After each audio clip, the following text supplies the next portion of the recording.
Welcome বন্ধুরা, আবারও এসে গেছি সোনালী রাজেশের রান্নাঘরে। আজকের রেসিপি আলুর কুলচা, সম্পূর্ণ রেস্টুরেন্টের মতন সুস্বাদু ও মুচমুচে। চলুন রেসিপিতে যাওয়া যাক। তাহলে শুরু করে যাক আলুর কুলচা। প্রথমে আমি 500 গ্রাম ময়দা নিয়ে নেব।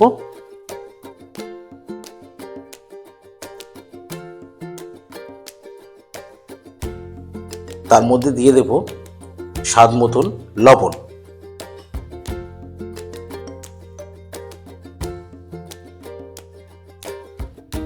আমি 2 চা চামচ লবণ দিলাম 500 গ্রাম ময়দাতে। তার মধ্যে দিয়ে দেব গুঁড়ো করা চিনি, 2 চামচ চিনি।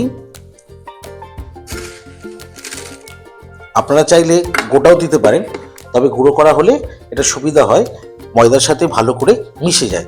এটাকে এবার আমরা ভালো করে মিশিয়ে নেব।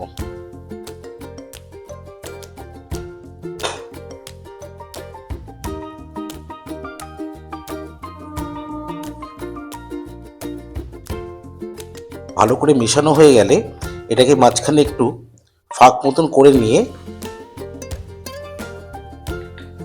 এর মধ্যে দিয়ে দেব টক দই, 4 চামচ টক দই। 500 গ্রাম ময়দাতে মোটামুটি 150 গ্রাম টক দই, 4 চামচ টক দই দিয়ে দেব। টক দইটা অতি অবশ্যই ফাটিয়ে নেবেন। তার মধ্যে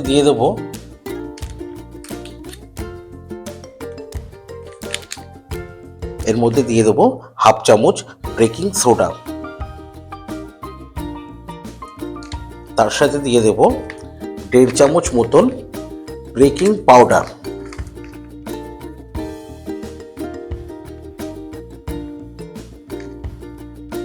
এটা আমরা দইটার সাথে এটা ভালো করে মিশিয়ে নেব।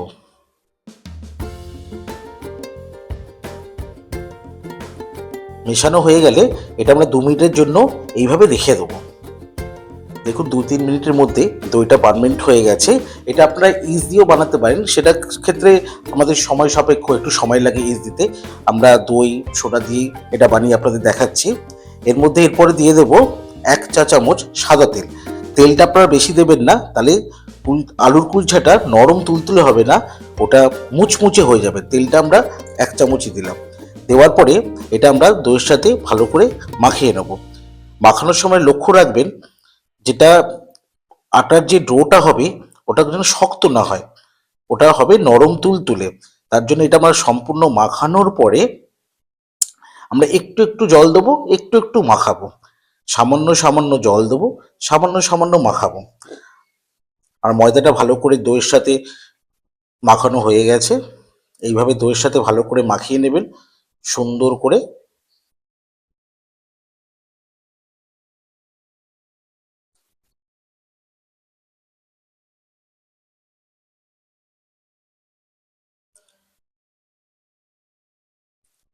এবার আমরা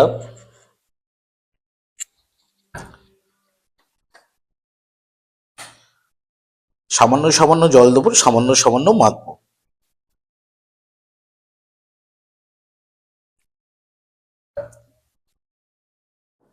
দেখুন আমাদের ডোটা প্রায় রেডি হয়ে এসছে।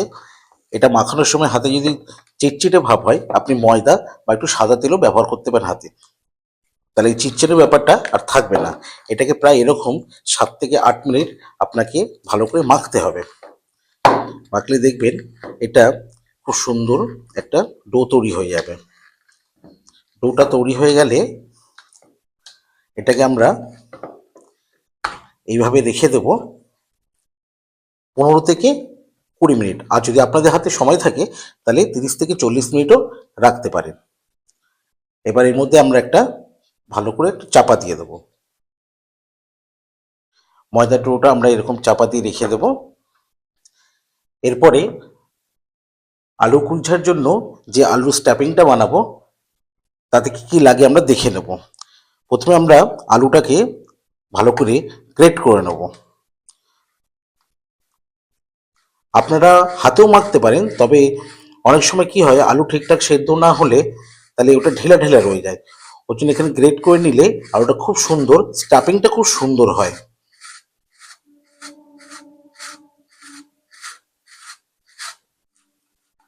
আলু কুলচার জন্য আমরা দুটো আলু ব্যবহার করেছি। আমাদের সুন্দর করে আলু গ্রেট করা হয়ে গেছে। এর মধ্যে দিয়ে দেব স্বাদ মতন বিট লবণ, স্বাদ মতন লবণ, আর এর মধ্যে দিয়ে দেব একটা পেঁয়াজ কাটা। যেহেতু পেঁয়াজটা বেশি দেবেন না, যেহেতু পেঁয়াজে জল ছাড়ে তো, ওই জন্য একটা আমরা পেঁয়াজ ব্যবহার করেছি, একটা পেঁয়াজ। এর মধ্যে দিয়ে দেব আদা, গ্রেট করা আদা, দিয়ে দেব ধনে পাতা, গ্রেট করা ধনে পাতা, আর দিয়ে দেব ঝালের জন্য কাঁচা লঙ্কা কুচি, আর দিয়ে দেবো এর মধ্যে জিরের গুঁড়ো, 1 চা চামচ জিরের গুঁড়ো দিয়ে এটা আমরা ভালো করে মাখিয়ে নেব।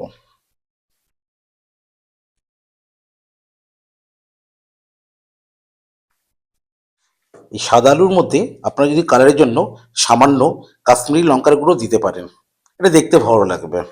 দিয়ে আমরা ভালো করে এটাকে মাখিয়ে নেব।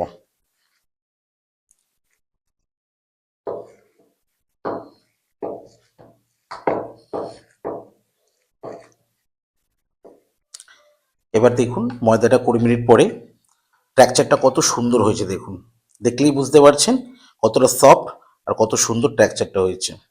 এবার এটা আমরা ডোগুলো বানিয়ে নেব।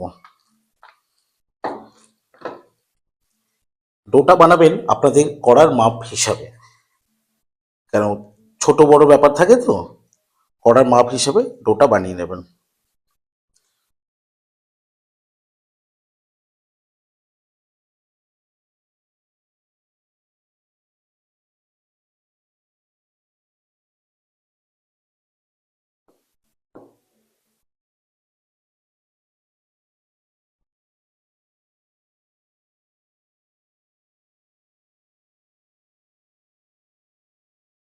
আমাদের লেচিগুলো রেডি হয়ে গেছে। সাইজটা দেখতে পাচ্ছেন, ঠিক এরকম সাইজ রাখবেন।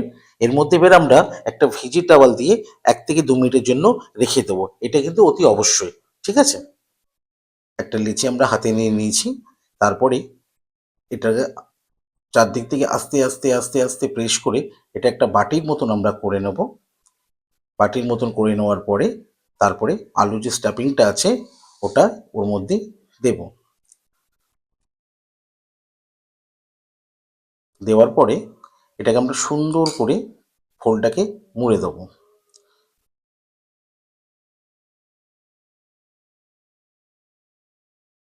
এইভাবে ফোলটা মুড়লে কি হয়, কুলচাটা বেলার সময় ফাটবেও না, বা খুব সুন্দরভাবে এটা সিল হয়ে যাবে।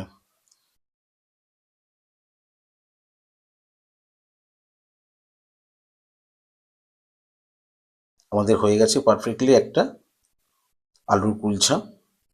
এবার আমরা কিচেন টপের ওপরে একটু ময়দা ছড়িয়ে নেব। ময়দা ছড়িয়ে নিয়ে ডো লেচিটাকে রেখে হালকা হাত দিয়ে প্রেস করব, হালকা প্রেস করব। তারপরে বেলনা দিয়ে খুবই সহজ 2 হাত ধরে আমরা এটা চাপবো।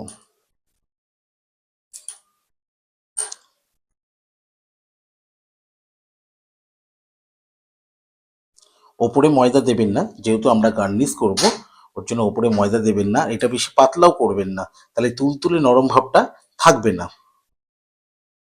গার্নিশের জন্য দিয়ে দেবো আমরা সাদা তিল, প্রয়োজনে আপনার কালো তিলও ব্যবহার করতে পারেন। আমরা সাদা তিল দিলাম, আর ওপরে অল্প একটু ধনে পাতা দিয়ে আরেকবার হালকা করে একটু বেলে নেবো। পারফেক্টলি রেস্টুরেন্টের মতন হবে দেখবেন। আমাদের হয়ে গেছে কুলচা বেলা। এবার এটা আমরা জলের মধ্যে, কুলচার জন্য আমরা এরকম ফ্রাই প্যান নিয়ে নিয়েছি। ফ্রাই প্যানটা প্রথমে একটু গরম করে নেবেন, দিয়ে তার মধ্যে সামান্য জল দেবেন। যখন জল দেবেন দেখবেন জলটা ফুটে উঠবে। যখনই দেখবেন জলটা ফুটে উঠেছে, আমরা বেলে রাখা কুলচাটা এর মধ্যে দিয়ে দেব।